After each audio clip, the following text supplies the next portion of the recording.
Excess demand के संदर्भ में Ben Hansen excess demand inflation model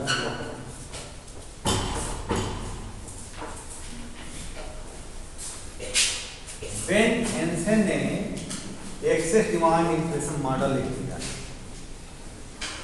जिसमें कहा कि जो एक्सेस डिमांड है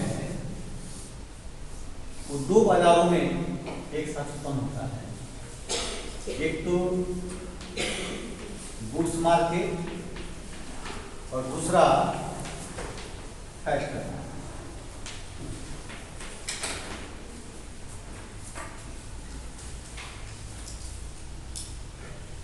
तो क्वांटिटी इन्फ्लेशनरी गैप नाम दिया कि मात्रात्मक स्थिति का अंतराल। क्या कहा?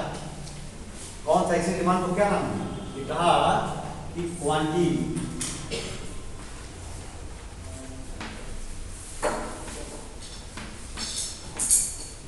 इन्फ्लेशनरी गैप एक्सेस डिमांड है एक तरह का, जो गुड्स मार्केट में भी होता है और फैक्टर मार्केट में। ठीक है, गुड्स मार्केट को कहा गुड्स गैप और यहां का फैक्टर गैप एक क्वांटिटी फॉर्म में है मात्रा। एंड जो गुड्स मार्केट है वहां भी एक गैप होता है जिसे बोलते हैं वस्तु अंतराल, और यह है साधन अंतराल। तो दो तरह के अंतराल की बात किया। केन्स के बारे में हम लोगों ने पढ़ा, केन्स ने इन्फ्लेशनरी गैप की बात की, बेन हैंसन ने क्वांटिटेटिव इन्फ्लेशनरी गैप की बात की। उन्होंने कहा कि जो दो मार्केट हैं, एक गुड्स मार्केट है या कमोडिटी मार्केट है, यूजल मार्केट है, और दूसरा फैक्टर मार्केट है। इन दोनों में गैप उत्पन्न होता है, और यह गैप जो है कीमतों में परिवर्तन लाता है। यह गैप क्या करता है? एक तरह का excess demand in goods market and commodity factor दोनों में से, और इस एक्सेस डिमांड से जो दोनों बाजारों में कीमतों में वो परिवर्तन होता है। ओके, और जो इन्फ्लेशन है वो इन्फ्लेशन वास्तव में बेन हैंसन के अनुसार एक तरह का क्वांटिटेटिव इन्फ्लेशनरी गैप के कारण होता है। दोनों बाजारों को क्या किया? इंटीग्रेट किया, एक मॉडल दिया, लेकिन उसके लिए उन्होंने ये मान लिया, कुछ एजम्पशंस लिए हैं। जैसे पहला एजम्पशन है दोनों बाजारों में पूर्ण प्रतियोगिता की स्थिति होती है। लिख लो, दोनों बाजारों में पूर्ण प्रतियोगिता की स्थिति होगी।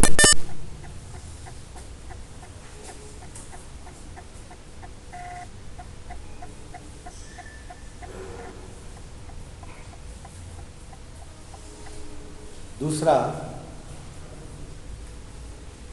पूर्ण रोजगार की स्थिति होती है।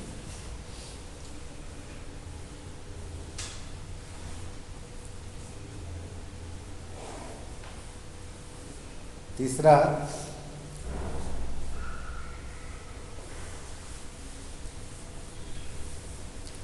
उत्पादन की तकनीक दी हुई है।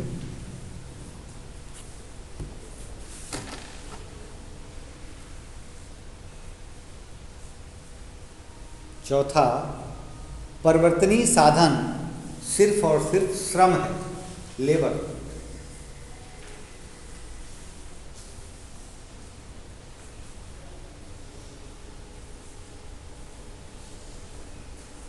नेक्स्ट, वर्तमान की कीमत भविष्य में भी बनी रहेगी।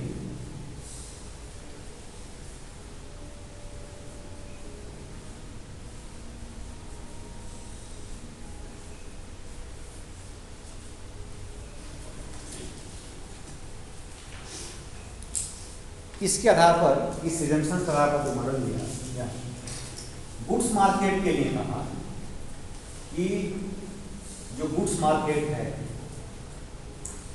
उसमें एक तरह का गुड्स जो गैप है वो उत्पन्न होता है, फैक्टर मार्केट में फैक्टर गैप उत्पन्न होता है, और इन दोनों बाजारों में जो मात्रात्मक स्थिति का अंतराल है उसकी वजह से अर्थव्यवस्था में कीमतों में परिवर्तन देखा जाता है।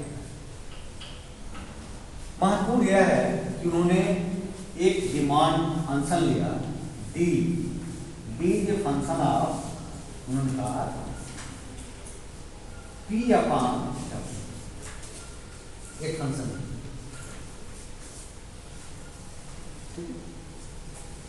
दूसरा जो सप्लाई साइड का फंक्शन है वह है फंक्शन ऑफ, ये जो होगा वो पॉजिटिव होगा और यह नेगेटिव। पी अपॉन डब्ल्यू वास्तव में क्या है, क्योंकि दो बाजार हैं और गुड्स मार्केट में क्या होगा, इसका संबंध किससे है, प्राइस से है। फैक्टर मार्केट में श्रम को लिया प्रतिनिधि साधन, यहाँ लेबर होगा तो लेबर की कीमत किस रूप में होगी, मजदूरी के रूप में होगी, किसमें होगी, मजदूरी के रूप में। इसलिए दो वेरिएबल्स है तो चेंजेज होंगे, किसमें होंगे, प्राइस उस मार्केट से और वेज फैक्टर मार्केट। उन्होंने लिया है कि जो जो जो वेरिएबल है वो वेरिएबल कौन सा है, फैक्टर मार्केट का, वो आपका लेबर है। तो श्रम की कीमत मजदूरी के रूप में, डब्ल्यू क्या है, मजदूरी है। अब ध्यान दो, यदि यह लिखा जाए डब्ल्यू अपान पी, इसका आशय क्या है, इसका आशय है real wage, real wage. W upon P का मतलब क्या होगा, मौद्रिक मजदूरी अपान कीमत क्या हो जाएगा, रियल वेज, वास्तविक मजदूरी। ठीक क्या लिखा है, यदि पी अपान डब्ल्यू लिखा है इसका मतलब क्या है, वास्तविक मजदूरी का विपरीत।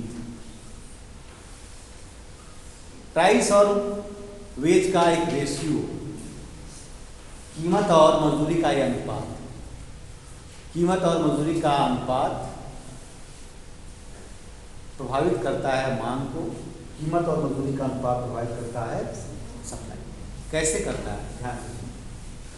उन्होंने कहा जैसे मान लो प्राइस और वेज का ये रेशियो बढ़ रहा है, दोनों परिवर्तित है।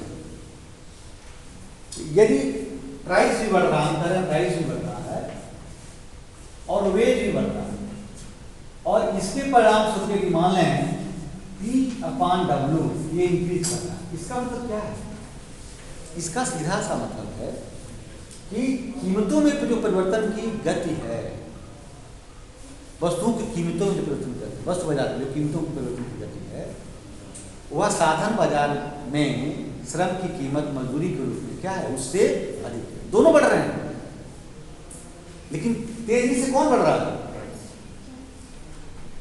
प्राइस बढ़ रही है। बात समझ में आ रही है। इसका मतलब ये होगा कि यदि प्राइस और वेज का रेशियो बढ़ेगा तो ऐसी स्थिति में मजदूरी बढ़ रही है, लेकिन मजदूरी की तुलना में कीमत में परिवर्तन बहुत तेज हो रहा है, कीमत में वृद्धि बहुत तेज हो रही है। अब जरा विचार करो, तो क्या ऐसी दशा में जो उपभोक्ता है, उपभोक्ता मांग की मात्रा घटाएगा या बढ़ाएगा, क्या करेगा,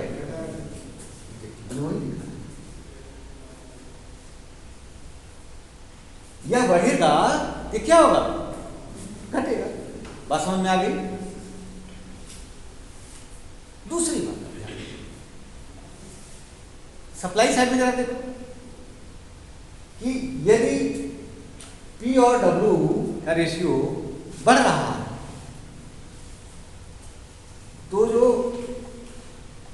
उत्पादक है, उत्पादक उत्पादन की मात्रा को बढ़ाएगा या घटाएगा? क्यों बढ़ाएगा?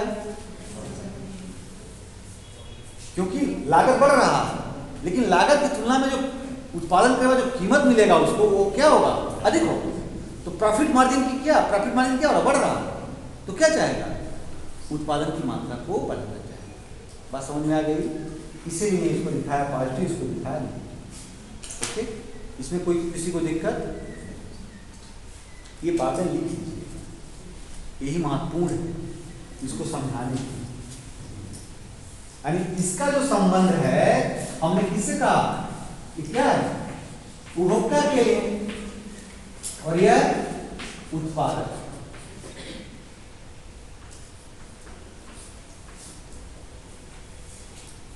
इन्होंने क्या किया है कि जो नियोजित उत्पादन है, प्लांट प्रोडक्शन, वो नियोजित मांग को बराबर किया। क्या टर्म यूज किया इन्होंने? Plant production level equal to plant demand, एक वर्ड यूज किया। अर्थव्यवस्था में समझने ने क्या कहा? ये प्लांट जो डिमांड है और प्लांट जो प्रोडक्शन है, ये दोनों बराबर कब होंगे? ये दोनों क्या करें? दोनों वक्र एक दूसरे को इंटरसेक्ट करें। ठीक है? कैसे होगा? गैप कैसे क्रिएट होता है? गैप को समझो।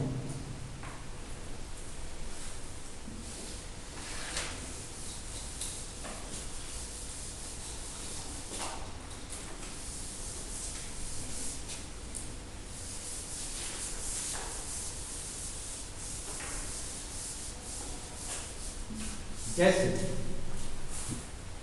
इन्होंने एजम्पशन में क्या लिया? एजम्पशन में लिया कि इकोनॉमी में क्या होता है? Full employment. यदि मान लें कि फुल एम्प्लॉयमेंट लेवल पर, किस पर? फुल एम्प्लॉयमेंट लेवल पर जो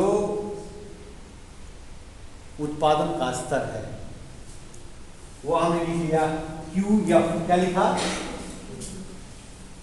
QF। QF क्या है? पूर्ण रोजगार स्तर पर उत्पादन की मात्रा, यह QF। यदि मान लो डिमांड इससे अधिक हो, डिमांड इससे अधिक हो जाए, तो क्या हो जाएगा? D माइनस QF हम लिख लें, ये क्या हो गया? यही हो गया गुड्स गैप।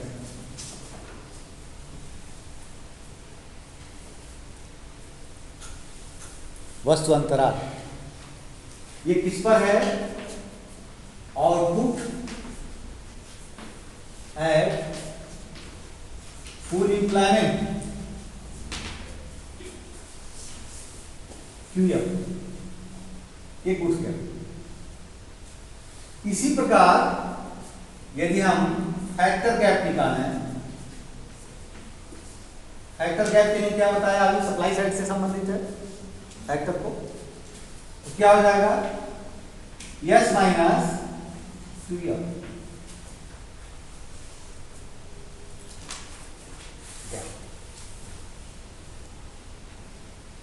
यदि डिमांड जितना आउटपुट लेवल है उससे अधिक डिमांड की जा रही है, तो कीमत क्या होगी? कीमत, ये गैप हो गया, कीमत को बढ़ाएगा। ओके? यदि जितनी सप्लाई है,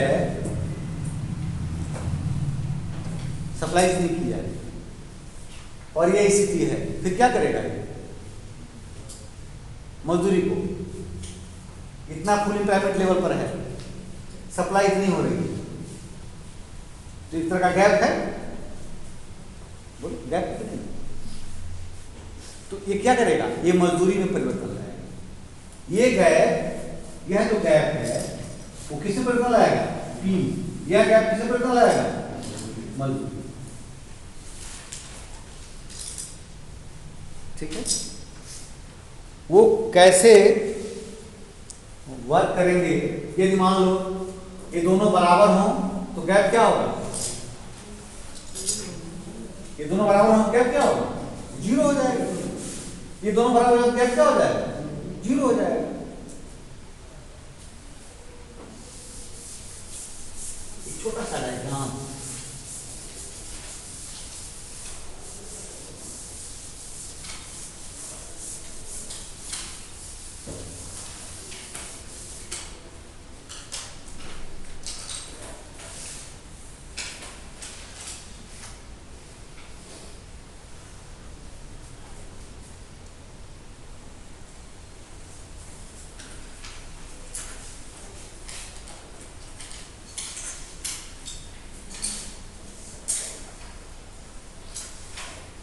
यहां पर प्राइस वेज रेशियो,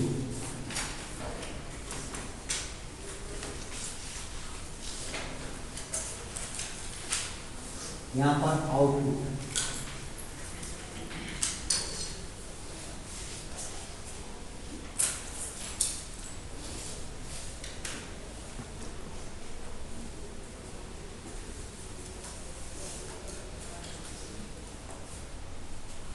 मान लो कि पूर्ण रोजगार के स्तर पर जो उत्पादन का स्तर है वह है QF।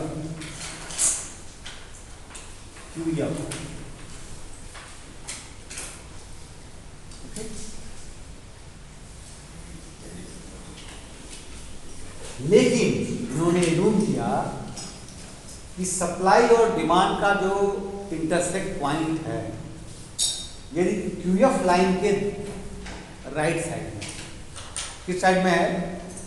दाहिने साइड, तभी ये गैप उत्पन्न होगा। जो क्वांटिटेटिव इंटरसेक्ट गैप है तभी उत्पन्न होता है, जबकि फुल एम्प्लॉयमेंट की जो लाइन है, फुल एम्प्लॉयमेंट की लाइन QF लाइन की गई है, उसके दाहिने हो, राइट साइड में यस सप्लाई कर और डिमांड कर का कोई इंटरसेक्ट पॉइंट नहीं है, मानिए तब ऐसा होगा। सप्लाई और डिमांड कर हम खींचे हैं,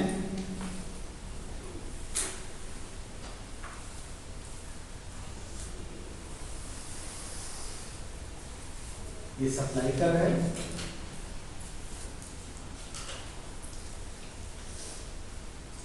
और मान लिया कुछ डिमांड कर ऐसे डिमांड,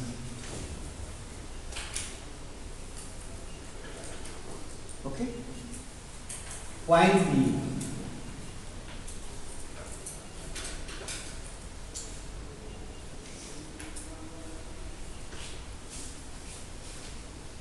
एक हमको एक पॉइंट मिला क्यू पर डी, दूसरे को यह मान लो P/W1। ये पॉइंट को हम लिख लें,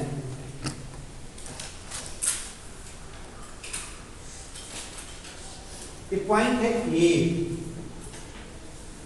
दिख रहा है A।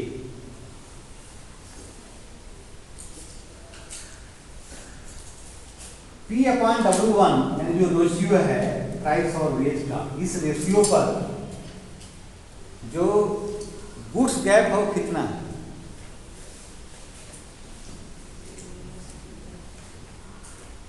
गुड्स गैप है या नहीं? फुल एम्प्लॉयमेंट लेवल का ये है, और डिमांड कर कहां कट कर रहा है? यही कट कर रहा है। तो डी और एफ के बीच में अंतर क्या है? D minus QF equal to at point B. बोलो है कि नहीं? यानी जब क्या होगा, जब वेज रेशियो P/W1 हो तो क्या है gap? No gap in goods market, कोई गैप है नहीं। लेकिन जरा फैक्टर मार्केट में गैप देखो, क्या मिलेगा आपको?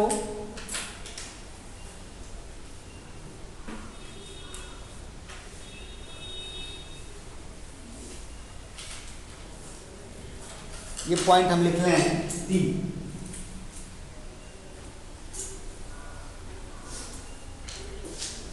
फैक्टर मार्केट में गैप कितना है, यानी गुड्स गैप, ये हो गया गुड्स गैप 0।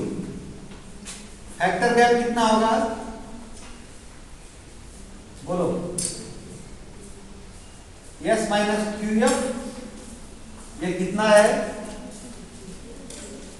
यानी क्यू एफ लाइन से, ध्यान, क्यू एफ जो लाइन है, क्यू एफ लाइन से जो हॉरिजॉन्टल डिस्टेंस होता है, लिख लो ना, जो गैप होगा गुड्स मार्केट या कमोडिटी मार्केट का जो गैप होगा, वो गैप कितना होगा, वास्तव में क्वांटिटी क्या होगी कि vertical distance of demand curve from Q F line, vertical distance, horizontal distance. शांत हो तुम, इसीलिए मैं क्या निकाले, ये तो निकाल रहे हैं, horizontal distance of demand curve from Q F line, goods gap होगा, horizontal distance of supply curve from Q F line, क्या कहलाएगा, फैक्टर। अब जरा बताओ कि यदि PW1 ये प्राइस और वेज का रेशियो है, तो इस पर फैक्टर गैप कितना है, 1, लिख लिया, एक, वेरी गुड। अब थोड़ा सा और आगे बढ़ो, ध्यान, जो dP upon dt, change in price with respect to change in time, कीमत में जो परिवर्तन की दर होगी वो किस पर निर्भर करेगी, इसी गैप में। कौन सा गैप, यानी DF minus QF, okay. Change in wage, ये महत्वपूर्ण है, तीसरा लिख लो, पहला दूसरा हमने लिखा है इक्वेशन सप्लाई साइड और डिमांड साइड के लिए, DW upon DT, change in wage, मजदूरी में कैसे परिवर्तन होगा, ये किस पर निर्भर करेगा, यस माइनस क्यू। किसी कोई दिक्कत, ओके। अब ध्यान दो कि यदि इसमें है गैप कितना है, गुड्स गैप 0 है, तो कोई चेंज होगा, नहीं होगा ना, कोई चेंज नहीं होगा। लेकिन फैक्टर गैप है, तो फैक्टर गैप है, यानी तो ऐसी स्थिति में क्या किया जाएगा, यदि फैक्टर गैप है तो क्या होगा, तो क्या करेगा फैक्टर गैप, इतना है, कीमत क्या होगी, मजदूरी क्या होगी, में कमी होगी, मजदूरी में क्या हो जाएगी, कभी सप्लाई इतनी हो गई, इतना ही होना चाहिए, इतना अधिक हो गया, ठीक है। तो जो परिवर्तन होगा वो नीचे की ओर होगा, इस लेवल पर जो आउटपुट होना चाहिए वो कितना होगा, ध्यान दें, वो होगा आपका Q1,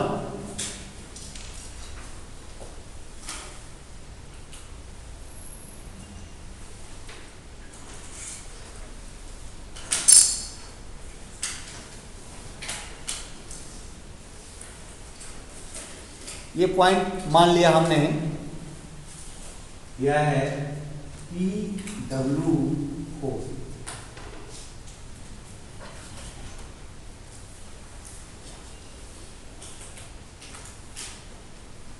PW3,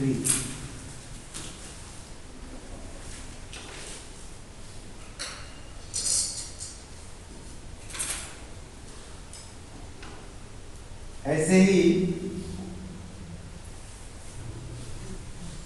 कोई यहां पर हम ले लें, ऊपर हम ले लें, यहां पर घबराओ नहीं है। PW2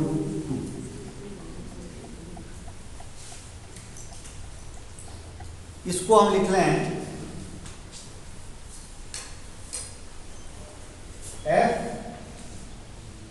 FGH।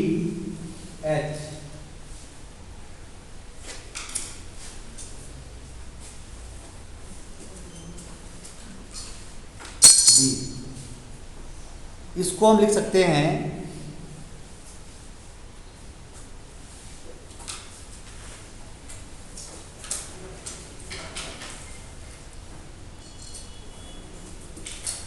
B और N, एक पॉइंट मिल गया आपको, KLM।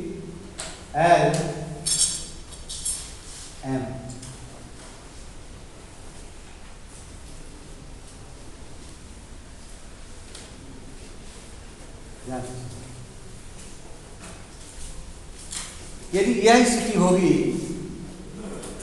यानी यदि PW1 है,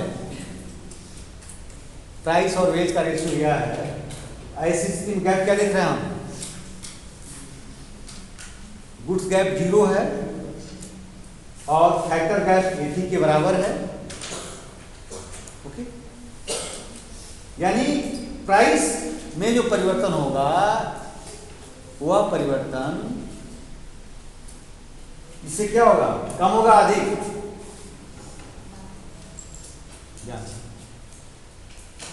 यहां पर प्राइस में कोई विशेष चेंज नहीं होगा। चेंज किस में होगा? वेज में चेंज होगा। ये क्या करेगा? P/W को क्या करेगा? नीचे को डिफेक्ट करेगा। नहीं समझे? फैक्टर मार्केट में जो एक्सेस डिमांड है, किसकी? लेबर की। लेबर की एक्सेस डिमांड है ना फैक्टर मार्केट में। कमोडिटी मार्केट में यदि गुड्स मार्केट में गैप होगा तो क्या बताएगा? Excess demand of goods. Factor market में यदि फैक्टर गैप है तो क्या बताएगा? Excess demand of factor. Okay, यहां क्या करेगा? ये एक्सेस डिमांड होगा फैक्टर्स का, साधन का एक्सेस डिमांड होगा, गैप है तो मजदूरी क्या होगी? बढ़ेगी। तो मजदूरी बढ़ेगी तो ये जो रेशियो क्या होगा? घटेगा, बढ़ेगा? ये बात समझ में आई?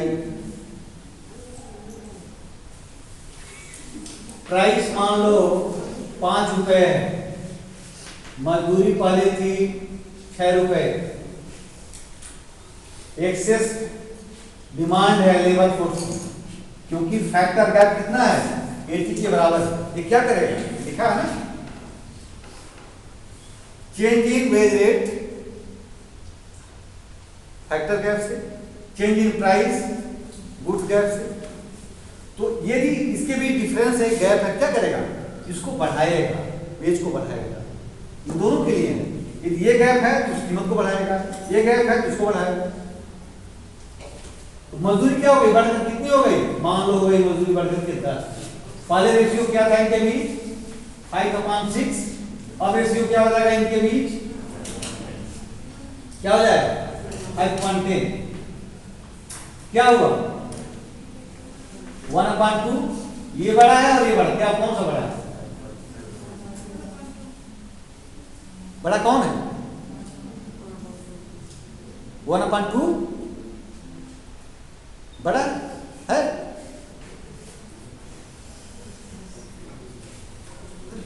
अब कुछ कह ही नहीं सकता मैं, जब ऐसा बोल रहे हो तो मुझे क्या कहूं?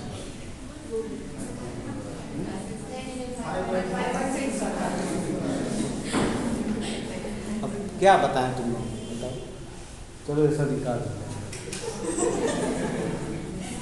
क्या हुआ? क्या हो गया, एक कम हुआ कि नहीं हुआ, वेज क्या हो गया, वेज, यानी प्राइस वेज रेशियो, यही बात है। यहां जो दिखाया गया वाई एक्सिस का क्या है, प्राइस वेज रेशियो है, प्राइस वेज रेशियो दिखाया गया।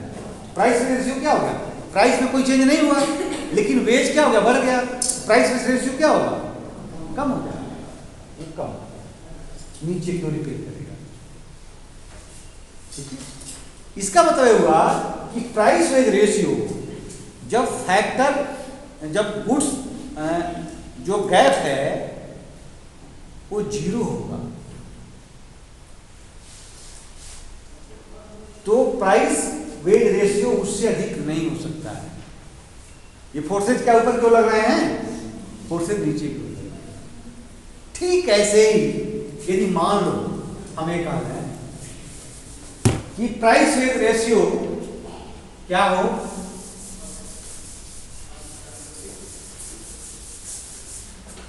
PW4 हो, PW4 ये प्राइस वेज रेशियो है। तो ऐसी स्थिति में जो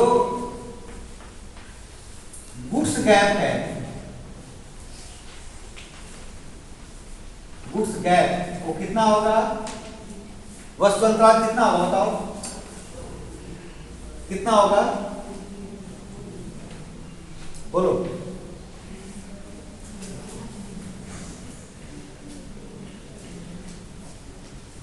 बोलो कितना होगा,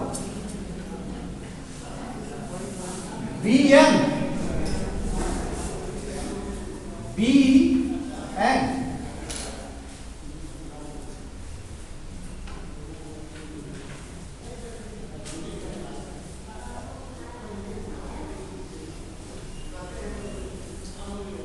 है कि नहीं, BN है। थोड़ा सा इसको चेंज करो ताकि इमेज दिखे, इसके ऊपर नहीं जाएगा, तो आसान हो जाएगा समझना, क्योंकि फिर इससे दिक्कत हो गया, कहोगे कि कहाँ से आ गया है। BN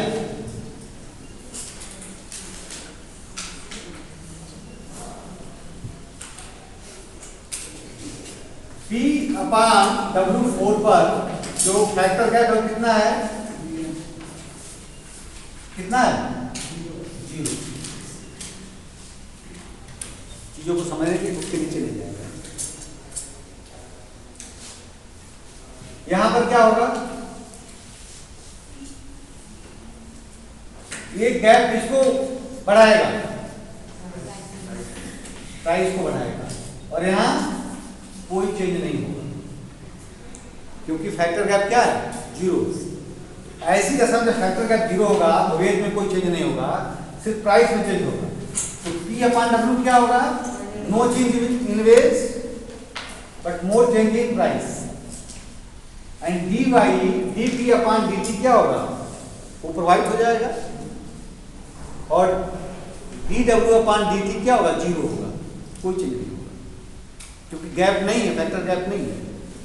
तो ऐसी स्थिति में P और W का जो रेशियो है, यानी प्राइस और वेज का रेशियो क्या होगा,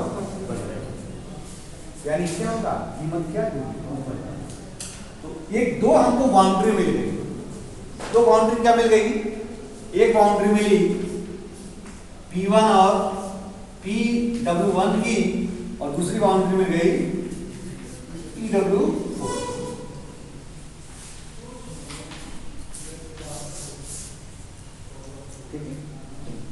यानी प्राइस वेज जो रेशियो है इससे अधिक नहीं होगा, PW1 से नहीं होगा अधिक, और PW4 से कम नहीं होगा।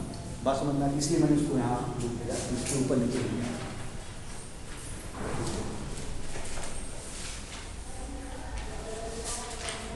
इसके नीचे वो नहीं जाएगा।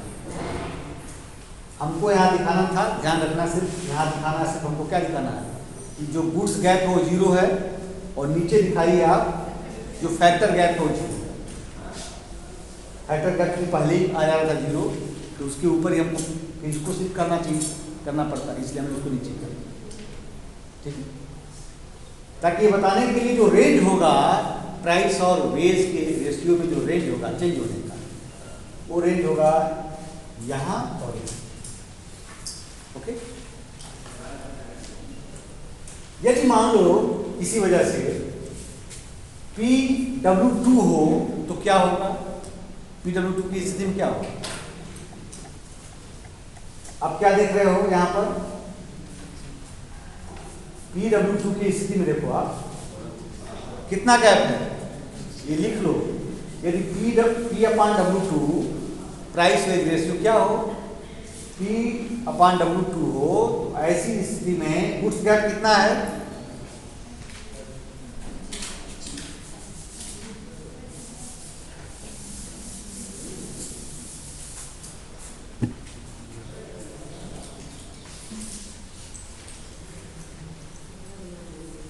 गुड्स गैप कितना बताओ, कितना है? FG। ओके, और इसी में जो फैक्टर गैप है वो कितना है? बोलो, F। क्या इसको हम ऐसा लिख सकते हैं? Factor gap is greater than goods gap। कोई दिक्कत?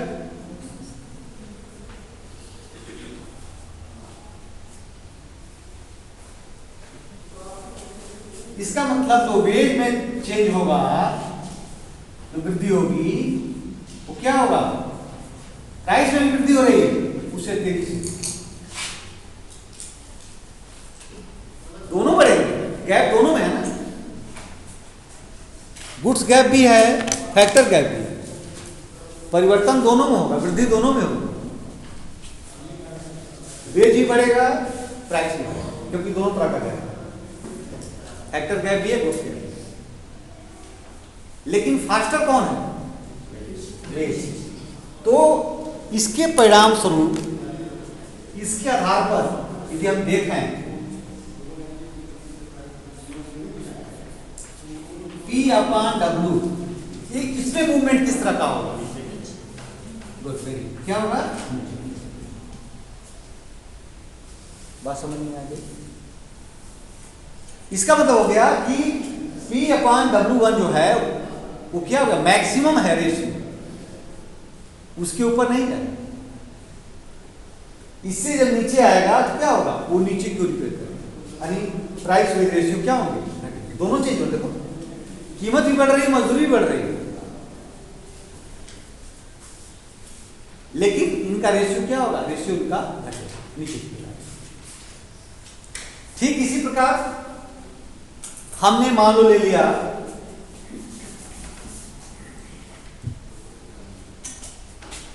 PW3, देखो क्या स्थिति होगी?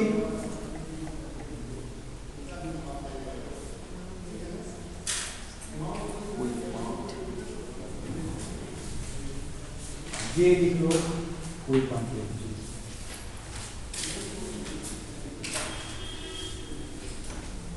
इसको आप रिपीट करिएगा, आप इसी को रिपीट कर लीजिएगा। प्राइस रेशियो क्या? PW3। इस पर गुड्स गैप कितना है?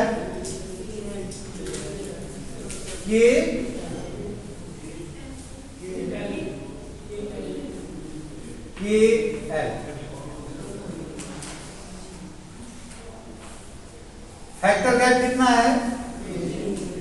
K। अधिक कौन है? फैक्टर गैप अधिक दिख रहा तुमको? ये साइन चेंज कर लो।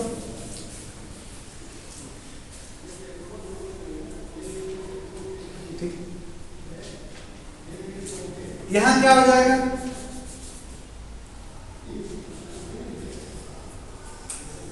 प्राइस में चेंज इस तरह से होंगे। गुड्स गैप चूंकि अधिक है फैक्टर गैप से, दिख रहा नहीं दिख रहा है, तो मजदूरी क्या होगी? दोनों बढ़ेंगे, गैप दोनों है, दोनों बढ़ेंगे, कीमत भी बढ़ेगी, मजदूरी बढ़ेगी। लेकिन जो रेशियो इनका है, मजदूरी तेजी से बढ़ रही है, कीमत में वृद्धि हो रही है, लेकिन वो क्या उसकी अपेक्षा धीमे है। तो प्राइस विन रेशियो क्या होगा, बोलो, कम हो जाएगा।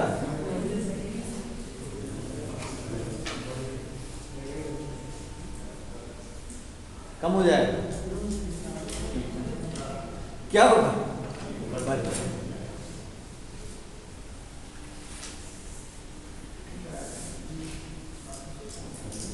इनका रेशियो ले रहे हैं हम ना, अभी वही बताया। तो प्राइस क्या होगा भाई, इसका ऐसा है कि वो जो मैं बार बार करता रेंज एक मिल गया, पी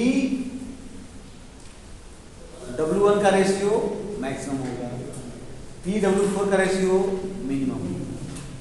जो भी वेरिएशन होगा अर्थव्यवस्था में वो इन्हीं के बीच में होगा। और बहुत सारे बिंदु वेंट ने माना कि कई सारे ऐसे बिंदु मिलेंगे वो संतुलन के होंगे, लेकिन संतुलन कैसे होंगे, सेमी इक्विलिब्रियम के होंगे। लिख लो, सेमी स्टेबल इक्विलिब्रियम होगा, अर्ध स्थिर संतुलन।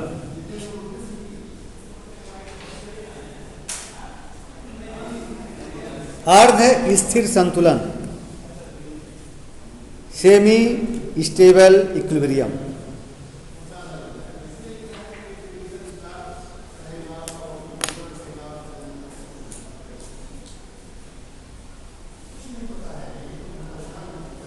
तो इस तरह से जो क्वांटिटेटिव इन्फ्लेशनरी गैप है दोनों बाजारों में उत्पन्न होता है, ऐसा मानना है बेंट हैंसन का। ठीक है, इसकी आलोचना भी की गई, 2 पॉइंट लिख लीजिए आलोचना में।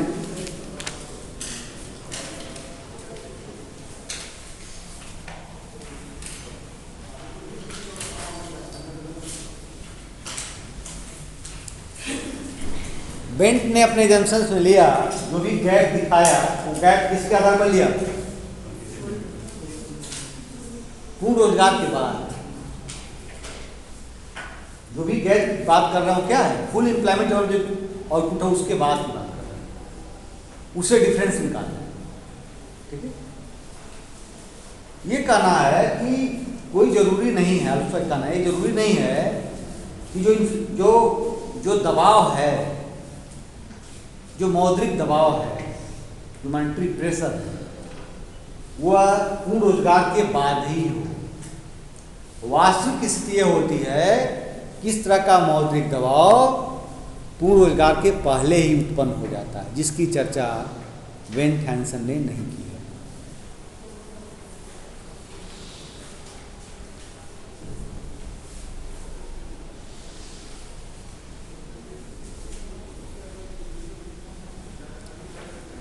दूसरा, बेंट हैंसन ने माना कि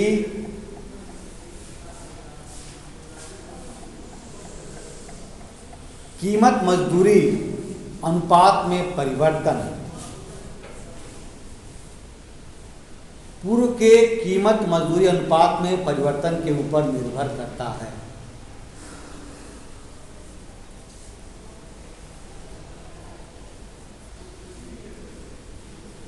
और भावी प्रत्याशाओं का कोई प्रभाव नहीं पड़ता। यह एक प्रकार का अवास्तविक कथन है।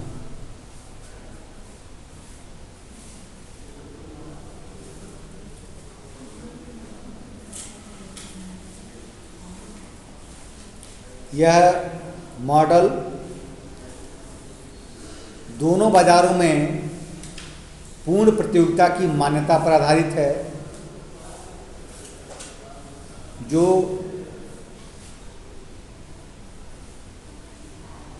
वास्तविक बाजार की स्थिति नहीं होती।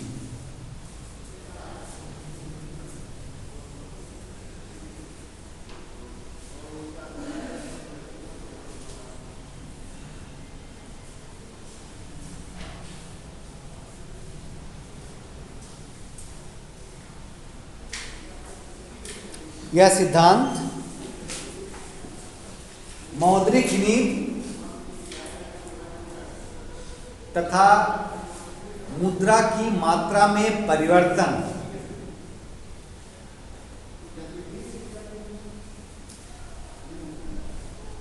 के स्फीति पर प्रभाव की अवहेलना करता है या उपेक्षा करता है, इग्नोर करता है।